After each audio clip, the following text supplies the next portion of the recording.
Well, good morning, ladies and gentlemen. Steve Collins coming to you from beautiful San Antonio, Texas. The second most powerful, passionate, and purposeful coach and speaker in the world. Hope you guys are having a fantastic day and you're fired up. I want to address something real quickly because I have heard from time to time that there are individuals who struggle with me doing videos when I drive. So I just want to address something with you guys. I feel you. I understand that. Perspective is everything. And let me tell you what my perspective is so you have an idea of why I'm so comfortable doing videos when I drive. Because I have 7 children.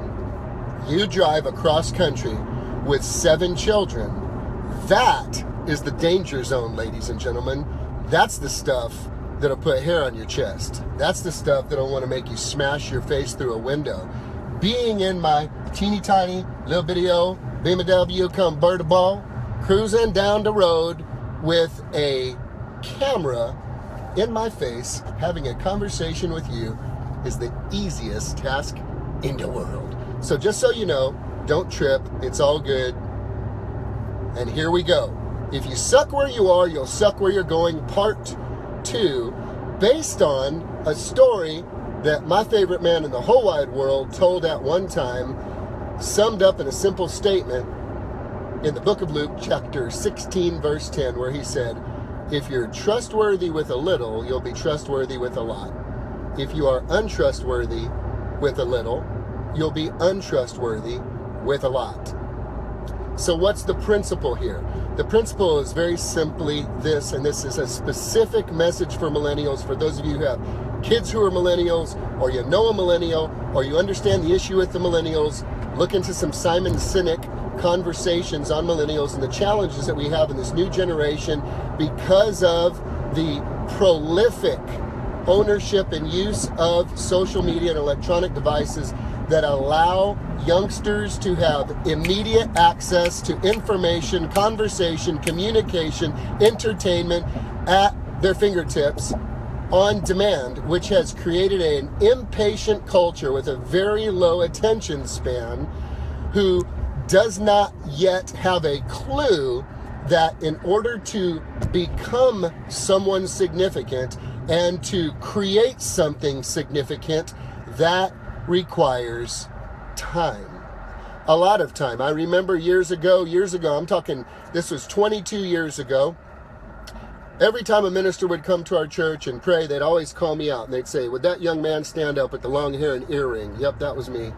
And they would speak these words over me about being an entrepreneur, being in the marketplace, being a business person, having influence and all this stuff. And I'm like, I can't even spell entrepreneur and I don't know where my keys are. But they knew I had gifting and they called that out. And I remember asking my pastor at that time, when will you release me to go do what I believe I'm called to do? And he said, well, I'm going to need to train you and utilize that gift because we don't want to put an Uzi in the hand of a 3-year-old. It'll damage you and everybody around you. And I said, great, what are we talking about? 3 days, 3 weeks, 3 months? My friends, I kid you not, this is the man that married Angela and I, who we still go see every Sunday. He said, about 20 years, son.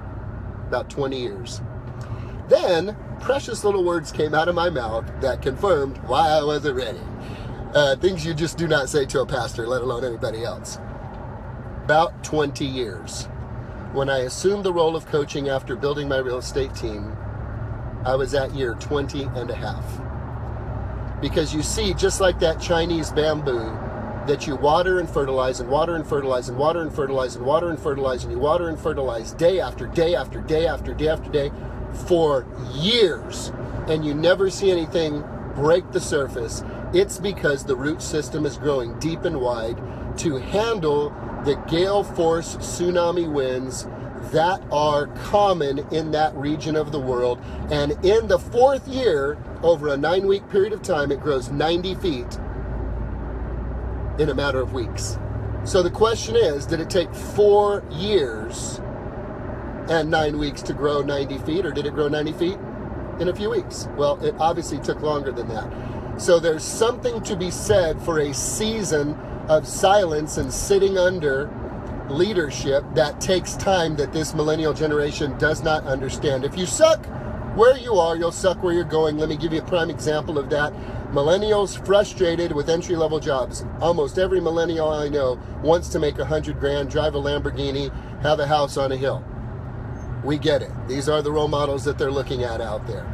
Here's the issue we have with that.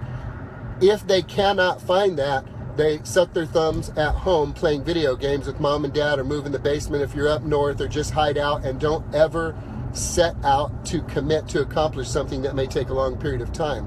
And if they do get pushed out of the nest by mom and daddy, and they take a job that is commensurate with their skill set, which is basically not much, then they do crappy work where they are because they're frustrated, not realizing that if you suck where you are, you're stuck. Well, I'm just going to get through this job until I can find me something good that'll pay me 100 grand.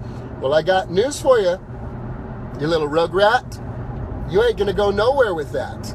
Because if you suck where you are, you're stuck where you're going. If you're unfaithful with little, you're going to be unfaithful with much, and nobody's going to give you an opportunity. Let me tell you some true stories about some amazing people that I know in my life and across this nation.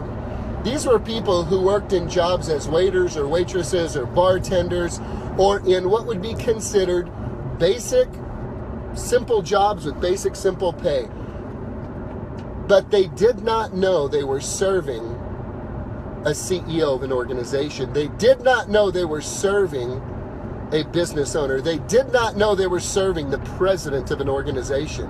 And you see, people with excellence can spot excellence. You see, I can train somebody to utilize the skill set to succeed in real estate. I can't train somebody to have character, integrity, and excellence.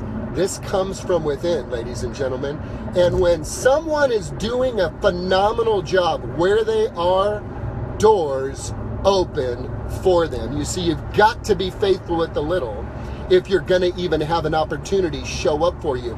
I referred yesterday to that old movie called Coming to America, where Eddie Murphy was the son of a king. He was a prince, didn't want his arranged marriage.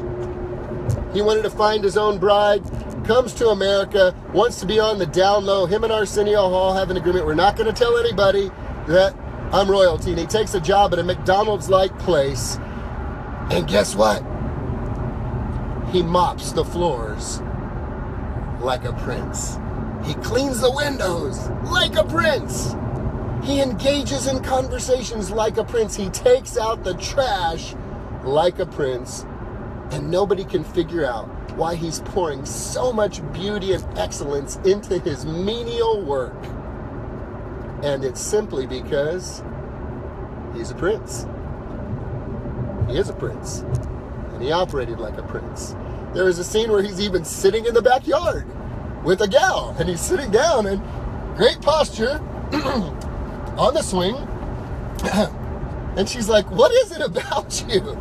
You have this regal something about you. Ladies and gentlemen, getting the job you want is not going to make you regal or excellent or amazing or powerful. You have got to demonstrate that where you currently are. If you are unable to demonstrate that where you currently are, you're kidding yourself that it's automatically going to show up if an opportunity arises. So I have a simple suggestion for millennials that are out there right now. You conduct your business as if the CEO of the corporation where you would love to work, or your number one guy or gal that you look up to in business or who is successful, you operate day in and day out as if they had a hidden camera on you, except you knew there was a hidden camera on you. You work as unto the Lord and not as unto man. You work with a spirit of excellence. You work with a spirit that wants to shine. You work with the level of excellence that says, I'm willing to put my name to this job. You see, because who you are is reflected in your work. Is your work excellent? Okay, I had a little pause there. Thank you for hanging in there with me. If your work is excellent, you're probably excellent. If your work is sloppy, you're probably sloppy. If your work is haphazard, you are probably haphazard. I ain't trying to hurt your feelings. I'm just trying to tell you something that your mom and daddy might not have told you. If your work sucks, you probably suck. And you probably need that checkup from the neck up, as Zig Ziglar would say, because you got some stinking thinking. So you just have to be ready, little Johnny, and you have to be ready, little Susie, to put in the time, put in the effort, put in the energy, and work as if you were already that prince or princess in your dream job. And as you are faithful, maybe it won't take you 20 years like it took me. Maybe it won't take you that long. Maybe it will. But let me tell you something. 20 years has passed anyway, and I'm very happy to be where I'm at. And I thank God for my pastor and folks who sat me down and growed me up so that I understood what it was that I needed to do. If you're faithful with little and can be trusted with little, you'll be faithful with much and can be trusted with much. If you're unfaithful with little, you're going to be unfaithful with much. Don't kid yourself. Put in the time, put in the effort, and look long term. The years are going to pass anyway.